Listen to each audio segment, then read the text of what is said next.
Tá aí, voltando aqui com o meu querido James Onig, agora pra gente. Olha a barba do James Onig. Você vê, Tá Conde? bonito isso aí, hein, Onig? As pessoas Tô estão cuidando agora. O Pedro Serrano veio aqui com aquele terno Tá risca de giz bonito. quadriculado. Você viu a elegância dele? Doutor Tá Pedro tava aqui o bonito. João Amorim. E agora você com essa barba maravilhosa. Que figura legal, João, hein, Conde? Você viu que cara fantástico. Você conhecia ele? Não conhecia. Conheci agora. E eu tava falando outro dia com os amigos aqui, que foi no sábado, que de repente eu olhei e tava o Arbex e você trouxe, de repente, o Breno. Aí eu falei, meu Deus! E agora, conhecendo o João, falei, o Conde tá com tudo. Foi muito Eu estou legal. abusando, né, dos convidados Foi bons muito aqui, né? legal. Aquela live com o Arbex e o Breno foi histórica, foi bacana em muitos E sentidos. você sabe que historicamente, como os dois falaram, eles são rivais políticos, né? Sim, E eu, quando entrei na faculdade, eu sou mais para a idade do Breno, né? O Arbex era um dos líderes da Libelu, Liberdade e Luta. Então havia sempre uma disputa política grande. Eu olhei e falei, que volta que o mundo dá. eles enfim, debatem, têm a divergência, mas se respeitam profundamente e Muito, se admiram profundamente. muito, Foi muito. muito bacana ver, foi uma espécie de reencontro aquele dia lá. Sim, foi muito legal. James Onig, primeira coisa, obrigado, James, aqui conosco para falar um pouco de geopolítica, ele que é professor de Relações Internacionais da FACAMP. Tem vários comentários aqui na fila, vou ler já já, mas antes, perguntar para você, Onig, a gente acaba vendo uma certa confusão nos informes do governo de Israel, ali, do Departamento de Defesa, que é tudo menos defesa, é ataque, né, o tempo todo, e informações que são pouquíssimo confiáveis, e a gente se pergunta o que, afinal de contas, Israel está querendo com esse tipo de é, é, parâmetro de extermínio de um povo. Quer dizer, aonde vamos chegar? Você já parou um pouquinho para tentar ponderar sobre isso? Fala para Sim, gente. Conde, sim, eu venho refletindo isso, principalmente na última semana, em função justamente dessa insensibilidade do governo israelense de entender aquilo que o mundo está dizendo. O mundo inteiro está dizendo. São os representantes da ONU, da Unicef, das ONGs da área de saúde. Todo mundo está alertando que está acontecendo um desrespeito acima do normal dos direitos humanos, está acontecendo uma caracterização de um processo genocidário muito grave e o governo de Israel não tem essa sensibilidade. O ataque do Hamas, ele ensejou, logicamente, uma ira entre as lideranças israelenses. Porém, a forma com que isso está sendo dada nos leva a acreditar que Gaza vai ficar sob ocupação, né? Aqui eu arrisco dizer isso, há um processo de ocupação e cerco de Gaza, e principalmente o desbaratamento dos campos de refugiados que estavam concentrados um pouco mais do meio para o norte, por isso eles estão mandando a população ir para o sul, né? Eles querem desbaratar esses campos de refugiados. Os principais estão perto da cidade de Gaza, né? Alguns até dentro da área do perímetro urbano de Gaza, outros mais ao sul da cidade de Gaza. Portanto, eles vão mexer naquela região norte como forma de tentar desbaratar as redes e fluxos controladas pelo Hamas. Isso vai obrigar a um hiperprocesso de concentração e um aumento da densidade populacional no sul, ou seja, um asfixiamento do aparelho humano, aparelho social, que pode atingir aquela região. Então, nós estamos assistindo à construção, na minha modesta e humilde opinião, Conde, de uma nova Gaza, uma Gaza ainda mais adensada, uma Gaza ainda mais difícil e uma faixa de Gaza com forte aparato militar tentando coibir as ações do Hamas do centro para o norte e uma Gaza de concentração populacional no sul muito, mas muito densa, dificultando o aparelho social. Olha que coisa terrível que o Onig está dizendo para a gente aqui. Quer dizer, eles estão empurrando todo mundo para o sul, vai ficar uma faixinha de Gaza, quer dizer, uma faixa menor ainda, Sim. e eles vão confinar essas pessoas ali, mas não vai ser exequível a possibilidade de vida ali. Até porque a gente vê as imagens, total destruição, parece que foi mais de 20% dos edifícios e de edificações ali. Quer dizer, esse pessoal vai ter que ir para o Egito? Será? Boa, exatamente, Conde. Do ponto de vista da movimentação hoje, se nós pudéssemos fotografar o que está acontecendo hoje, em linhas gerais, e pudéssemos estabelecer uma previsão do ponto de vista geoestratégico do que se espera dessa movimentação, eu acredito que a defesa israelense, o Ministério da Defesa israelense e a inteligência israelense estão iniciando um processo de pressão sobre o Egito para que o Egito acolha um número grande de refugiados, colocando o Egito numa situação de gravíssima vulnerabilidade social, porque a região que subsequente é o Sinai. É uma faixa desértica, onde inclusive existem pequenos grupos ligados ao Estado Islâmico, não é? Que atuam sorrateiramente naquela área, atuavam pelo menos, né, sorrateiramente naquela área, colocando a população palestina que, se para lá migrar, sob forte risco de abandono, uma vez que o Egito também tem seus problemas e mazelas sociais e não vai conseguir de forma alguma dar suporte a não ser a criação de um novo campo de refugiado. Do ponto de vista técnico, Conde, eu diria mais até do ponto de vista político, eu me coloco contra esse processo, lógico, nós, humanistas e progressistas, nos colocamos contra esse processo, porque a desterritorialização, a retirada da população de Gaza, significa extirpar a luta pela Palestina livre. Então, automaticamente, nós estaremos mudando a conotação, jogando as questões mais para trás ainda, um retrocesso, que seria primeiro lutar pela volta destes refugiados à faixa de Gaza, para depois se reiniciarem negociações pela retomada do Estado palestino livre, independente e soberano. Isso está muito longe no horizonte e, portanto, esse processo que está acontecendo hoje, neste atual quadro, coloca o Egito sobre muita pressão e isso pode gerar um problema geopolítico ainda maior. Muita pressão no Egito, que eu acho que deveria mobilizar as atenções para o Egito. Eu tenho percebido no campo da articulação, né? O Lula se comunicou muito com o governo do Egito, com o próprio presidente, que é de extrema-direita lá, que é o Sisi, né? Sisi. Mas, e agora, tem um certo contexto no mundo árabe, eu vou pedir para você comentar na sequência aqui, depois de eu ler os comentários do público, deixando aqui como se fosse uma prévia, né, para você, que o povo árabe, o povo trabalhador árabe, ele é totalmente pró-Palestina. Os governantes árabes que ficam meio ambíguos ali, gostam de dinheiro e tudo mais.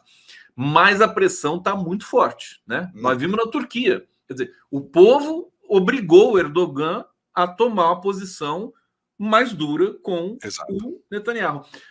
Já vou passar para você, querido James Onig.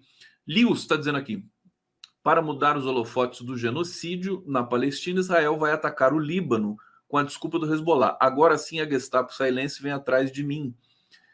Com a foto do Beethoven aqui. Isso faz muito sentido, né? Sim. Aliás, um dos especialistas com quem eu conversei durante a semana me disse que Israel vai querer escalar essa guerra, porque chegou num ponto que não tem mais como, né, dar uma solução, nem final, nem de qualquer outro tipo ali, para esse impasse, enfim, como resposta àquele ataque inicial do Hamas. Girlene Maria Nibo, essa tela está maravilhosa, 2 gostosos de uma vez. Que isso? Isso aqui é um programa de família? Mas que coisa! Como é que vocês podem fazer uma coisa? Estamos na TV aberta, horário, né, na hora do almoço, isso aqui crianças assistindo. Isso aqui é para a noite, Girlene. Obrigado, viu, Girlene? A gente agradece. Edson Antunes, nosso processo de vida no mundo é involutivo. Pois é, às vezes, né? A gente pensa isso mesmo. E o Fernando César, Franklin, parabéns, Conde, ótimo programa, muito obrigado. Olha só, enquanto eu vou terminando aqui as leituras, tá chegando alguém aqui, ó, para conversar com a gente, quer ver? Ó, ele chegou, ó. Quer ver? Quem chegou? Luiz Nassif. Tudo bom? Ele vai fazer alguma coisa ali ainda, então deixa eu voltar aqui com o Onig, deixa o Nassif terminar de arrumar. Onig, pressão do povo árabe nos seus governantes e o fator Egito. Queria que você desdobrasse mais um tantinho desse tema. Lógico. Conde, nós sabemos muito bem que nos últimos meses já havia um processo de fortalecimento de conversações cada vez mais próximas entre algumas lideranças árabes e o governo de Israel para ampliar o leque diplomático de Israel no Oriente Médio. A mediação era dos Estados Unidos e que, de certa forma, Conde, era uma resposta à mediação chinesa da aproximação entre Irã e Arábia Saudita.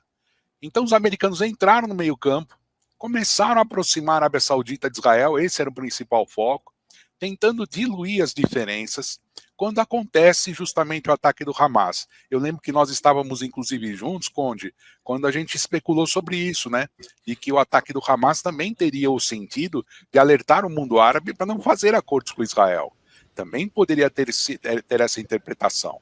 Ocorre que, com o passar das semanas, e no último fim de semana, mais precisamente, aconteceu o encontro da Organização de Cooperação Islâmica. E os poucos países que elevaram o tom, a declaração final era bastante densa, bastante pesada. Realmente é um momento de tentativa de unidade do mundo árabe em torno da causa palestina. Mas os países que mais elevaram o tom foi o Catar, que é diretamente ligado às lideranças do Hamas, e também a Turquia, onde existe um forte apoio à população palestina. A gente lembra, né, Conde, Nassif com a gente agora, a gente lembra muito bem que alguns anos atrás o Erdogan levantou de uma reunião, saiu de uma sala, justamente porque um navio de suprimentos da Turquia, que levava víveres para a faixa de Gaza, foi atacado pela marinha israelense, inclusive com a morte de 2 voluntários humanistas. Então Erdogan já tinha essa visão crítica em relação a Israel. Ocorre que o apoio que os Estados Unidos deu a Israel, deslocando porta-aviões, gigantescas belonaves, para colocar no Mediterrâneo Oriental, foi um aviso para esses países árabes. Olha, não vem que não tem. Então, ainda continuamos nesse ponto muito sério que você falou. A força dos países árabes vem das populações árabes, da pressão. Mas os governantes árabes estão comedidos em relação ao que podem fazer no quadro geopolítico que se desenha até agora, que era um quadro exclusivamente fixado na ONU e agora começa a transmutar um pouco. James Onig aqui no Onze News. Vou passar para o Nassif comentar, lembrando o seguinte, pode ter sido retórica, aliás, esse cidadão não é conhecido por usar muito de retórica. O Hassan Nasrallah, que é o integrante do Hezbollah, né, o chefe do Hezbollah, ele deu um recado para os Estados Unidos, falando, nós não temos medo de vocês. E eles são assim mesmo, né? Nassif, bem-vindo aqui, meu querido. Malhou hoje? Malhei, mas eu acho que o computador cansou, que deu um pau no meu computador, que eu tive que trocar computador aqui. Tudo bom? Vocês se conhecem, né? Você conhece o Onig, Sim. né? Tudo bem, gente? Bem, você, então, Nassif? Tem um ponto aí central aí, que outro dia até eu levantei num artigo em relação ao Porto de Gaza. Mas tem um outro aspecto geopolítico mais relevante aí, que é a questão do gás de Gaza. Esse é o ponto central. Então, digamos, fica nítido que esse genocídio de Gaza obedece a uma questão geopolítica, de deixar terra arrasada, arrasar com tudo para poder implantar o gasoduto que vai substituir, digamos, aquele grande gasoduto da Rússia lá no fornecimento de gás para o Ocidente. Então, é uma guerra insana aqui de destruição mesmo. Ou seja, quando o cara do Likud fala que vai ser o novo NAPCA, que foi aquele grande massacre lá que desalojou 700 mil palestinos, a ideia é essa, né? Então, é a velha geopolítica americana por trás disso, que está desmoralizada já depois da destruição do Afeganistão, Iraque, né? Então, e agora fica explícita no momento em que a China aparece como uma grande potência pacificadora, né? É complicado. E crianças sendo... Agora você vê, é que eu tenho falado aí, qualquer pessoa que viu a imagem de um pai segurando o filho, chorando em cima do cadáver de um filho, ou a criança escrevendo o nome no braço para ser reconhecida, vai levar... Não adianta propaganda. E vai criar um risco enorme aí do antissemitismo aí, de pegar o pessoal que não tem nada a ver com isso aí, assim como a islamofobia, né? Ou seja, é uma brincadeira de uma potência decadente que não percebeu, digamos, o poder devastador dessas imagens aí nas redes sociais, né? Ô, Nig, vou pedir para você comentar essa fala do Nassif aqui. Enquanto eu dou uma informação, só para corroborar essa questão das crianças, eu recebi uma mensagem de uma amiga querida que tem essas informações assim muito de prontidão. Ela falou: Conde, bom dia. Segundo o UOL, 3 bebês morreram. Daqueles 36 bebês que estão em incubadoras, são mais de 30 bebês nessa situação, e estão ali e parece que, quer dizer, estão fora da incubadora. A gente já viu fotos, né? Israel mandou incubadora, mas não manda combustível para energia. Onig. Eu comungo da ideia do Nassif em relação aos recursos energéticos. Eles estão inseridos realmente dentro desse processo. Lembrando que eles se estendem do norte ali da Síria, do litoral norte da Síria, até praticamente a Líbia. Tem campos de gás natural muito ricos e que são objeto de disputa. Existe um, inclusive, Nassif, que é na fronteira entre o Líbano e Israel, no mar territorial, né? No limite do mar territorial entre Líbano e Israel, e este aí está sendo disputado ferrenhamente.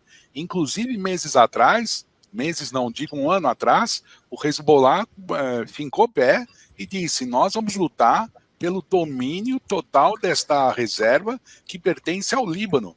Então, a guerra do Hezbollah, ela continua e deve realmente ganhar uma nova importância por causa desses recursos energéticos que lá estão. Lembrando que Israel teria suprimentos para receber, em caso de guerra, né, Nassif, ou de um blackout terrível, os Estados Unidos poderiam abastecer, porque realmente é um consumo muito pequeno comparado à grande dimensão mundial. Mas eu concordo com o Nassif que eles querem se ver livres daqueles gasodutos que vêm do Cazaquistão, do Azerbaijão, que acabam criando uma dependência enorme, sim. Por isso eles estão disputando esses poços de gás natural no mar territorial. Deixa eu ouvir um pouquinho o Nassif agora e depois você, James, sobre a questão do repatriamento, da repatriação dos brasileiros. Antes, só trazer aqui para prestigiar nosso público, Fernando César Franklin. Não, esse aqui eu já tinha lido. Parabéns, ótimo programa. Estamos aqui com toda humildade. Rejane, África, origem do diamante de Israel, pode boicotar? Não sei se eu entendi muito bem, mas está lido aqui. Júlio César Beraldi, canal Ben Gurion atrai Egito aos palestinos. Bom, tem o fator Egito que a gente estava falando aqui, mas Nassif, e preparando para o Onig na sequência, repatriação ontem, o Lula recebeu, foi um evento bonito, eu estava transmitindo, inclusive ao vivo, por GGN também, e ele fez um discurso forte ali, Nassif, chamando Israel de terrorista, quer dizer, os ataques terroristas, matando crianças e tudo mais. Você acha que a gente vai um pouco nessa... Tem que chamar o embaixador agora, né? Falta chamar aquele embaixador lá. Não, o que me chama a atenção aí, eu fui num culto domingo aí na igreja de São Domingos aqui, que foi fantástico. Lá tinha rabino, tinha sheik, tinha pai de santo, tinha padre católico.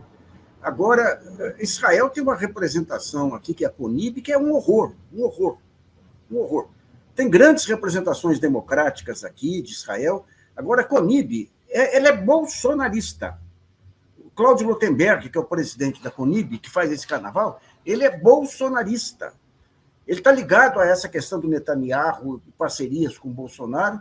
É o sujeito que foi em eventos com o Bolsonaro, se ofereceu para ser ministro do Bolsonaro, que já tinha manifestado dúvidas sobre o Holocausto em algumas vezes, contribuiu para a campanha do Bolsonaro, declarou que 90% da colônia judaica é bolsonarista.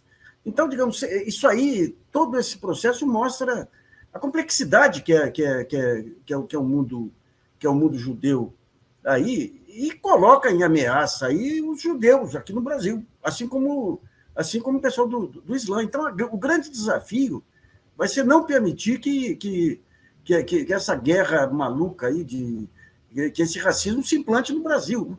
Mas não tem a colaboração desse pessoal aí da Conib. Viu? A Conib, tempos atrás, o Paulo Nogueira Batista fez uma declaração que havia influência dos banqueiros judeus nas grandes instituições financeiras, o que é verdade, isso aí não depõe nem contra nem a favor. Isso aí eu tenho, a biografia que eu escrevi do Moreira Salles, ele conta que ele comprou o Banco Safra em 64, depois o Safra quis de volta, ele não queria entregar, mas falaram, é bom fazer isso, senão vai ter a resistência dos banqueiros judeus, que é uma... Você pode até criticar que você tem essa coisa dos protocolos do Sábio de Sião, é uma das formas de antissemitismo e tudo, né? Mas fizeram um carnaval na internet que sobrou para mim. Como que você não retrucou na hora? Fazem um carnaval em cima de coisa irrelevante. E quando vem o Flávio Bolsonaro e compara as punições de 8 de janeiro ao Holocausto, banaliza tudo lá, não fazem nada. Eu acho que precisava ver essa representação judaica, que é um desserviço à comunidade judaica, onde eu tenho parentes e muitos amigos. Ô, Nick, passo para você comentar essa questão aí. E também lembrar que a forma com que foi escrito o comunicado, né, Conde, né, Nassif, é feio, é grotesco. Chamar o presidente Lula ao equilíbrio. Será que tem alguém mais equilibrado que o Lula nessa história toda? Sabe, é de uma agressão à inteligência, uma agressão ao bom senso, e colocam realmente como se o extremismo fosse daqueles que querem a paz. É isso que é inadmissível. Querem que o extremismo seja visto como aqueles que querem a paz. Então, nesse sentido, a chegada desses brasileiros, desses nossos co-irmãos que estavam lá, ela é um logro muito grande para a nossa diplomacia, é uma vitória importante da nação brasileira como um todo, porque os feitos da diplomacia são os feitos do Estado e não de governo só, mas ao mesmo tempo mostra a importância e a sensibilidade do Lula nessa história toda. Não podemos diminuir essa história toda. E obriga, né, logicamente, em cima... Sabe o que é, Nassif? O que eu tenho reparado é que vem um em cima do outro, né?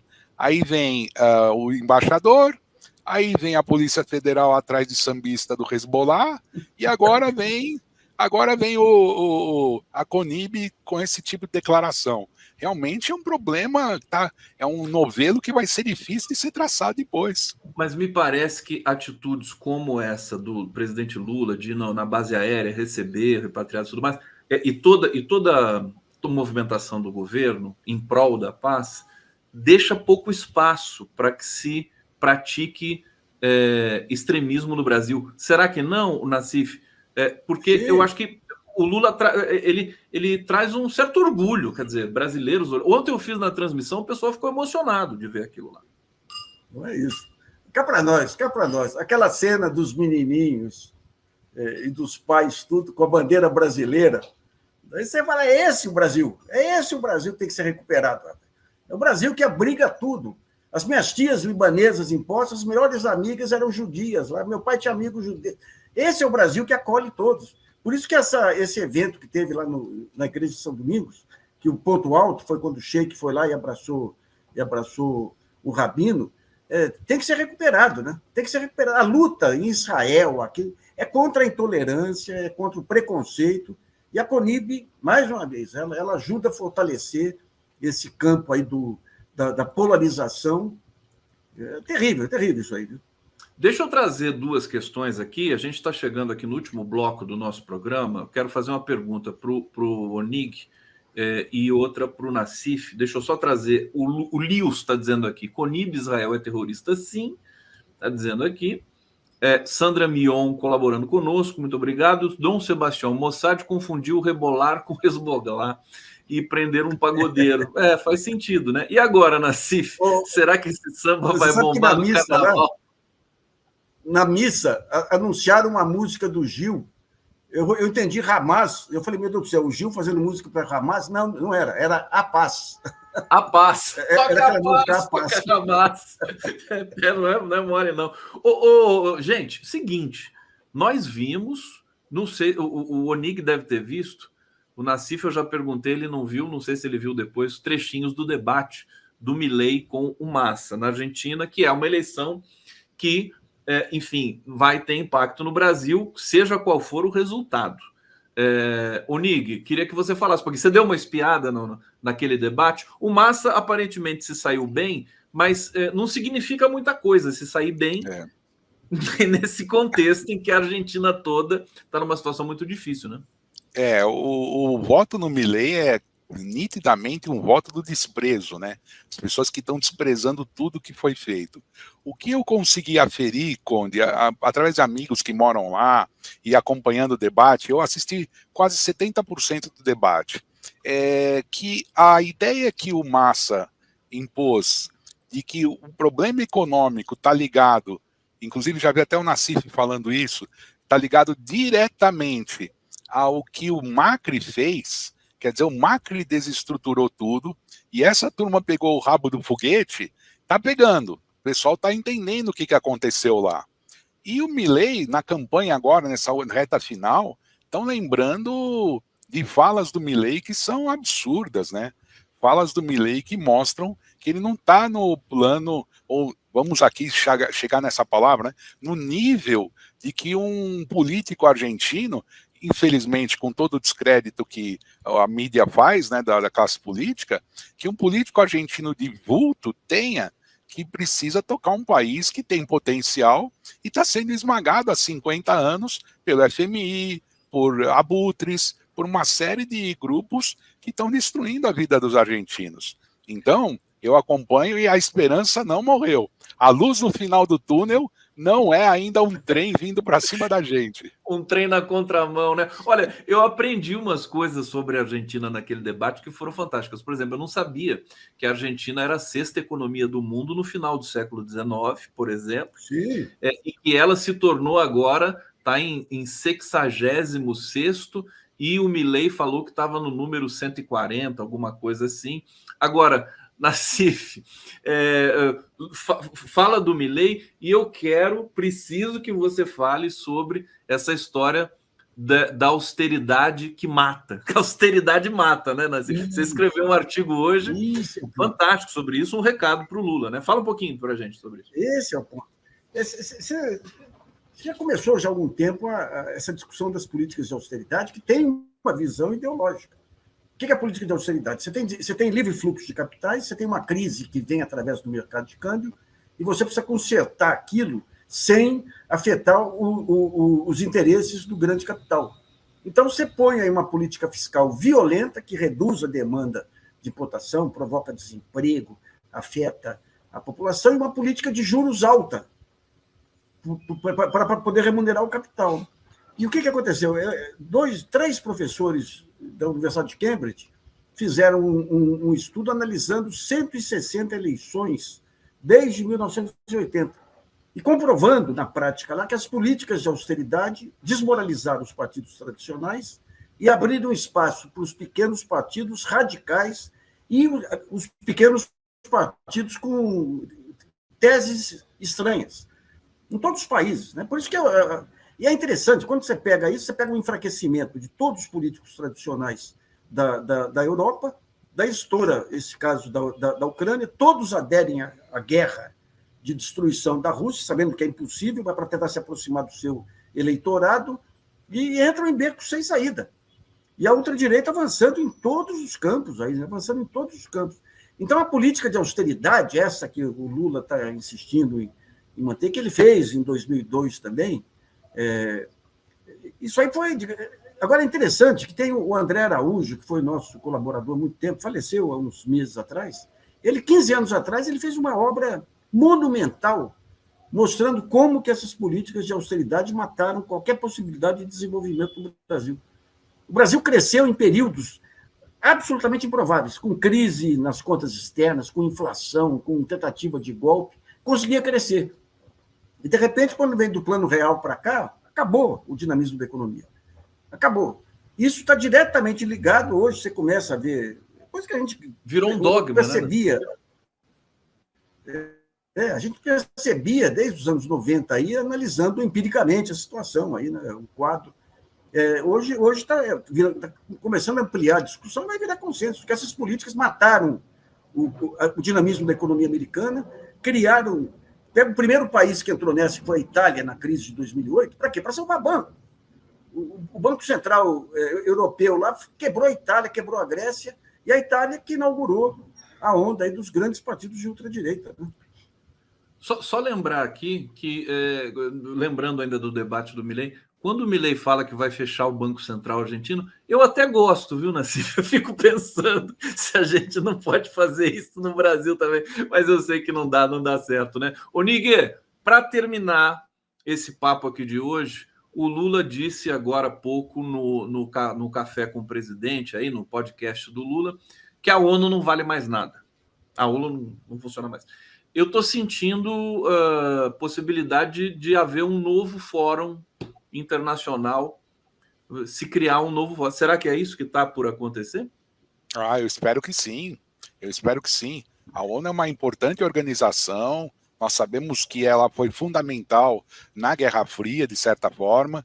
Ela trouxe alento, principalmente, dos mecanismos de governança global que, na época, não estavam tão aperfeiçoados e foram aperfeiçoados.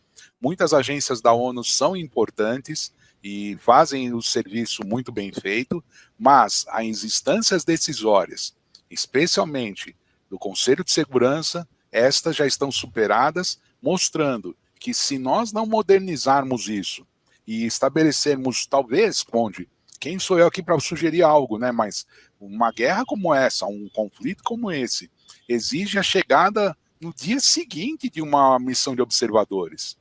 Os observadores tinham que estar lá no dia seguinte ao bombardeio ao primeiro hospital, para entender o que está acontecendo e tirar uma conclusão em nome da organização. Então a gente precisa realmente reformulações na política internacional. Esses observadores foram mortos, né? Quer dizer, muitos integrantes da ONU foram assassinados ali no Gaza. Médicos, né? Quer dizer, eu até, assim, quase como brincadeira, dizia: ONU, cuidado, senão Israel vai bombardear a sede da ONU daqui a pouco, que não respeita nada.